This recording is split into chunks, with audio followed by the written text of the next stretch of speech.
अब अगर आपको लग रहा है कि ये क्वेश्चन कंप्लीट हो गया है तो आप बिल्कुल ही गलत हो, क्योंकि जो छोटा ब्लॉक, ये एरोडोव का one of the very fundamental सवाल है जिसको अगर आपने सॉल्व किया तो आपके फंडे एकदम क्लियर हो जाएंगे। तो सवाल में बोल रहा है in the arrangement shown in figure 1.21, ये फिगर 1.21 दिया है बुक में, the masses of the wedge capital M and the body small M are known, the appreciable friction exist in the figure only between the wedge and the body. मतलब इनके बीच में friction exist कर रहा है, ऐसा वो बोल रहा है।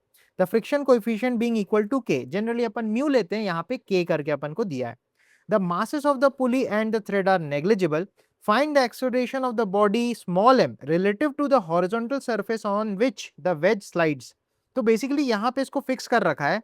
अब आप सोचोगे कि जब हम सिस्टम को रिलीज करेंगे रेस्ट से तो ये नीचे गिरेगा, ये नीचे गिरेगा तो ये रस्सी खींचेगी, तो ये रस्सी की लंबाई जो है वो कम होगी। दैट मीन्स ये वाला वेज जो है ये आगे भागेगा, तो ये जो स्मॉल एम ब्लॉक है नीचे आएगा, कैपिटल एम जो वेज है वो आगे जाएगा, तो इनके बीच में कुछ मोशन होने लगेगा। तो हमें बोल रहा है इस स्मॉल एम का जो नेट एक्सेलरेशन है जमीन से देखने पे वो कितना होगा। तो किसी भी एनएलएम के सवाल का जो पहला स्टेप होता है वो होता है एफबीडी बनाना। तो इसमें अगर मैं स्मॉल एम मास का एफबीडी बनाऊं तो स्मॉल एम मास पे आप देख सकते हो एक रस्सी जुड़ी है ऊपर, ये वाली रस्सी जो इसको ऊपर खींचेगी, क्योंकि रस्सी का जो टेंशन होता है वो हमेशा पुलिंग होता है, खींचू होता है, तो टेंशन लगेगी ऊपर, सही है। इसका जो mg लगेगा वो नीचे लगेगा, तो स्मॉल mg यहां लगेगा। अब जब ये नीचे गिरेगा तो इस वेज से ये टच होके या घिसते हुए नीचे गिरेगा।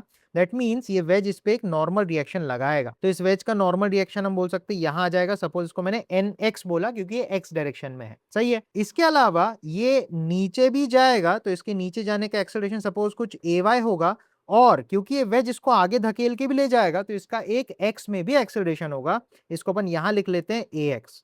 तो जो स्मॉल एम ब्लॉक है उसके पास दो एक्सेलरेशंस होंगे। आई होप आपको ये बात समझ में आई होगी। नेक्स्ट आता है कि अपन को इस वेज के बारे में भी तो सोचना है, तो वेज की एफबीडी बनाई जाए। तो वेज पे सबसे पहले आप देखोगे वेज ने इस ब्लॉक पे नॉर्मल रिएक्शन लगाया है, तो ब्लॉक ने भी वेज पे नॉर्मल रिएक्शन लगाया होगा, तो यहाँ पे एक normal reaction equal and opposite NX आ जाएगा, सही है। इसके बाद इस वेज में आप देखोगे ये पुलिस भी लगी है और ये पुलिस पे टेंशन फोर्स लग रही है, तो हमको पुलिस भी इस वेज पे ही बनानी चाहिए। अब अगर आप पुली पे ध्यान से देखोगे ये रस्सी पुली को नीचे धकेल रही होगी और ये भी रस्सी नीचे धकेल रही होगी, तो दो टेंशन लगेंगी, एक यहाँ पे टी लगेगी, एक यहाँ पे टी लगेगी।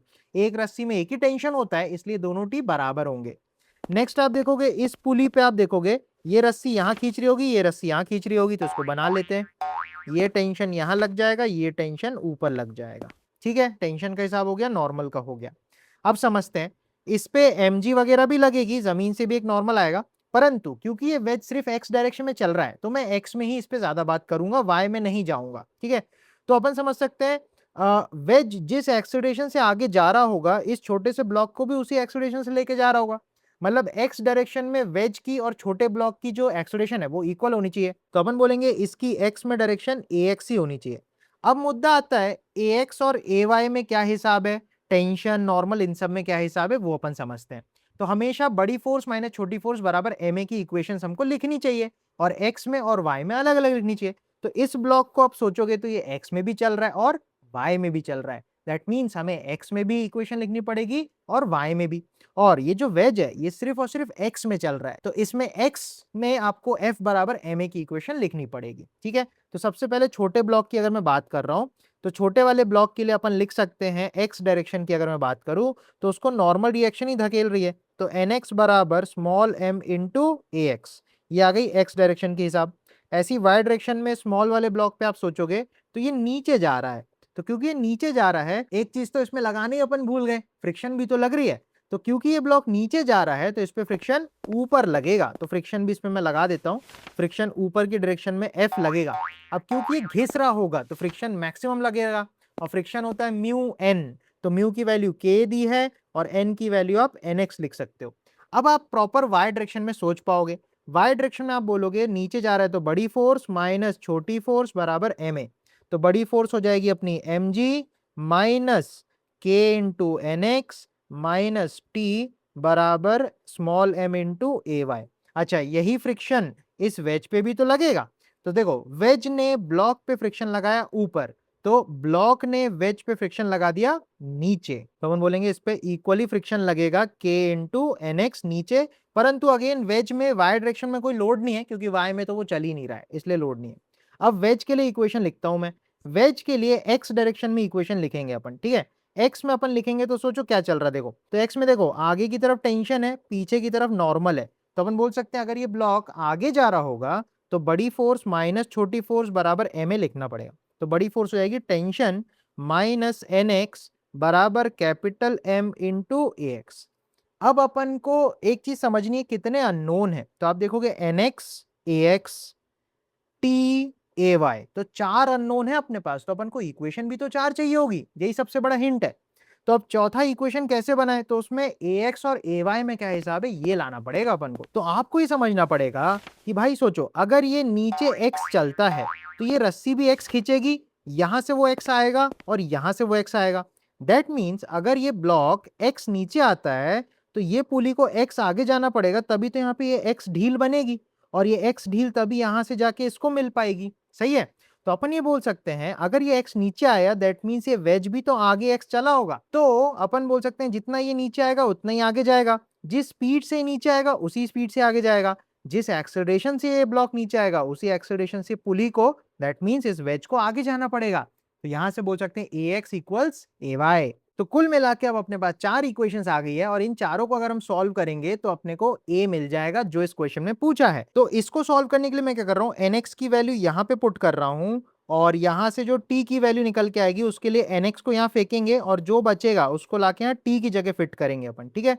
तो अपन लिख सकते हैं ए एक्स और ए वाई बराबर है, तो इसको मैं ए बोल दूंगा बाद में, ठीक है। तो सबसे पहले ये वाली इक्वेशन को मैं लिख रहा हूं, ये हो जाएगी M G minus K times N X, N X की वैल्यू है एम ए माइनस टी, अभी जो टी है उसको आप लिखोगे M A X plus N, plus करके एन करके आप लिखोगे। तो आप लिखोगे एम ए एक्स को ए ही लिख दो, एंड प्लस करके एन की वैल्यू जो कि स्मॉल एम इंटू ए बराबर स्मॉल एम इंटू ए वाई और ए एक्स को मैंने ए लिख रखा है, ये अपन को समझना है। अब आप थोड़ा सा ध्यान दोगे, इसको अगर अब अपन ओपन अप करें तो अपन लिखेंगे M G minus K times M A minus बड़ा एम ए माइनस छोटा एम ए बराबर छोटा एम ए, ठीक है। अब यहां से कुल मिला के मुझे ए चाहिए, तो इन सारे ए वाले टर्म्स को इस तरफ आप लेके जाओ, तो लेफ्ट में आपके पास सिर्फ और सिर्फ एम और जी बचेगा, और राइट साइड में आप देखोगे ए को कॉमन लेना पड़ेगा, तो आपके पास बचेगा टू एम कैसे आएगा, ये एम ए और ये एम ए मिलके टू एम ए होंगे तो उसका टू आ जाएगा। फिर ये जो के है ये के भी इस तरफ आ जाएगा, तो प्लस करके अपन के लिख सकते हैं, ठीक है, और प्लस करके कैपिटल एम भी लिख सकते हैं, ठीक है। तो यहाँ से एक्सेलरेशन की वैल्यू जो हो जाएगी वो हो जाएगी M G divide by two M plus छोटा के प्लस कैपिटल एम। अब अगर आपको लग रहा है कि ये क्वेश्चन कंप्लीट हो गया है तो आप बिल्कुल ही गलत हो, क्योंकि जो छोटा ब्लॉक है उसके पास एक एक्सेलरेशन थोड़ी है दोस्त, उसके पास एक्स में भी एक्सेलरेशन है और वाई में भी एक्सेलरेशन है, और ये दोनों एक्सेलरेशन बराबर है। तो जब हमें नेट एक्सेलरेशन निकालना है, दैट मींस नेट वेक्टर निकालना है, तो इनका रिजल्टेंट निकालना पड़ेगा, that is under root A X का स्क्वायर प्लस ए वाई का स्क्वायर, ऐसे करके आएगा। तो अपन ये बोल सकते हैं ए नेट जो होगा, आपको मालूम है अगर दो वेक्टर्स इक्वल वेक्टर्स 90 डिग्री पे होते हैं तो उनका resultant root two times of the vector हो जाता है। तो यहाँ पे अगर मैं आपसे ए नेट बताऊं तो आप बोलोगे सर आंसर क्या होगा, आंसर आएगा ए रूट टू, क्योंकि ये भी ए है ये भी ए है, तो इधर आएगा ए रूट टू। तो बेसिकली अपना आंसर हो जाएगा M G root two whole upon two small M plus K plus capital M. तो बेसिकली इस सवाल का आंसर ये हो जाने वाला है। तो अगर आप एंड तक एकदम सही किए हो तो कॉन्ग्रेट्स, आप बिल्कुल सही ट्रैक पे चल रहे हो, ऐसे ही कॉन्सेप्ट्स को बढ़िया तरीके से सीखते रहो, और ऐसे इंटरेस्टिंग कॉन्सेप्ट्स और फिजिक्स के आइडियाज के लिए फॉलो करना है एक्सप्लोर इंटरेस्टिंग को। तब तक के लिए टेक केयर।